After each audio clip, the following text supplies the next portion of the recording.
La minute du papillon transnumériste. Épisode 2. Bonjour Jean-Pierre. Bonjour Pierre. Épisode 2. Reprenons le fil du corps virtuel relationnel. Repartons de l'expérience présentée lors du premier épisode du papillon transnumériste. Aujourd'hui, notre papillon transnumériste se pose ici, car une expérience originale nous interpelle. Une expérience de co-incarnation en réalité virtuelle. Le pouvoir de contrôler à deux utilisateurs un seul et même corps virtuel. Un avatar partagé. Posons-nous ici et ouvrons nos oreilles papillons. Jean-Pierre va associer et nous parler du corps relationnel culturel. Faire des liens, notamment avec l'anthropologie symétrique et la notion de régime de présence. Merci Jean-Pierre.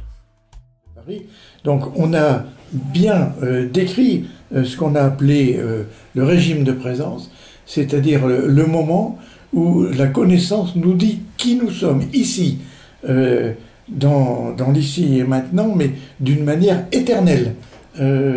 Qui sommes-nous, quel est notre statut dans le monde, hors du temps et de l'espace, un statut donc immortel, les cultures sont immortelles, comme dit. Mais régime, c'est-à-dire à quel sens c'est au sens de relation avec les autres.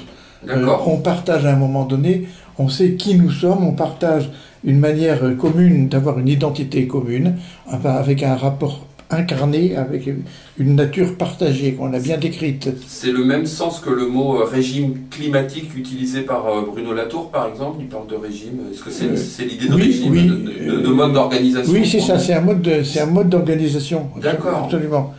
Et donc l'intérêt de cette approche de la science, c'est qu'elle nous a montré que la science, elle construisait de l'identité, elle construisait de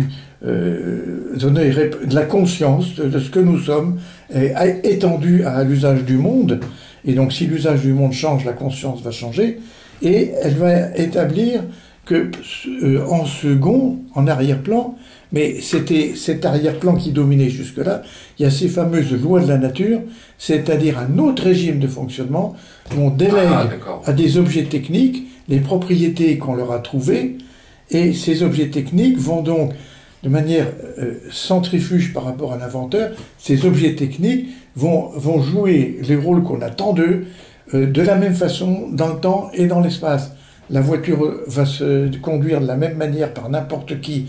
Il y a un invariant dans... Voilà, on a délégué, c'est un régime qui délègue à des objets des invariants. D'accord. Et c'est cette science à base d'objets techniques, donc la science objective, qui, elle, est un sous-produit, en quelque sorte, d'un présentiel, on pourrait dire. Et c'est cette science objective qui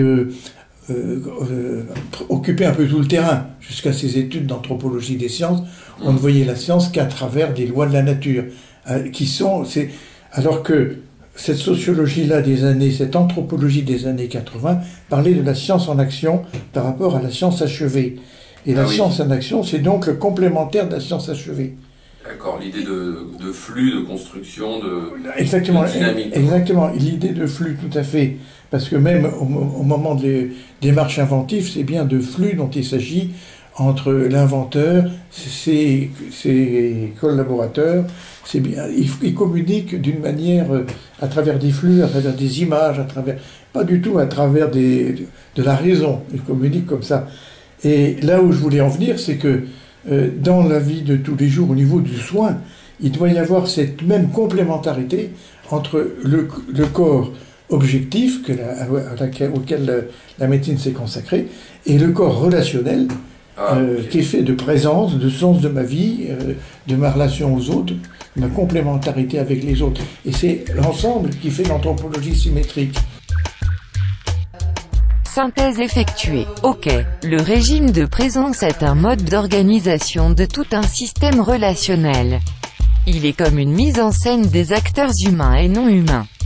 Dans le cadre de la thérapie en réalité virtuelle, tous ces acteurs se couplent et tissent un réseau. Ce réseau est un tout comme un corps virtuel relationnel. Le tout est bien plus que la somme des parties. Ça coémerge, casque plus manette plus objet 3D plus avatar plus patient plus thérapeute égale présence. Ok, tout cela s'organise dynamiquement, dans Action. Ça s'auto-éco-organise. Ce réseau d'acteurs hétérogènes se structure donc selon un régime de présence qui diffère d'un régime basé sur la seule logique objectivante. Le thérapeute transnumériste va notamment pouvoir mettre en scène ce réseau pour y faire émerger la présence thérapeutique. L'effet thérapeutique ne dépend pas uniquement de l'outil réalité virtuelle mais du régime de présence qui coémerge des échanges, du flux et de transformation perpétuelle. Ce corps virtuel relationnel est donc un corps fluide voire énergétique qui se co-construit selon une logique de flux centripète et centrifuge. Les prochains épisodes préciseront cette logique de flux énergétique. À suivre donc. À bientôt les amis du virtuel relationnel.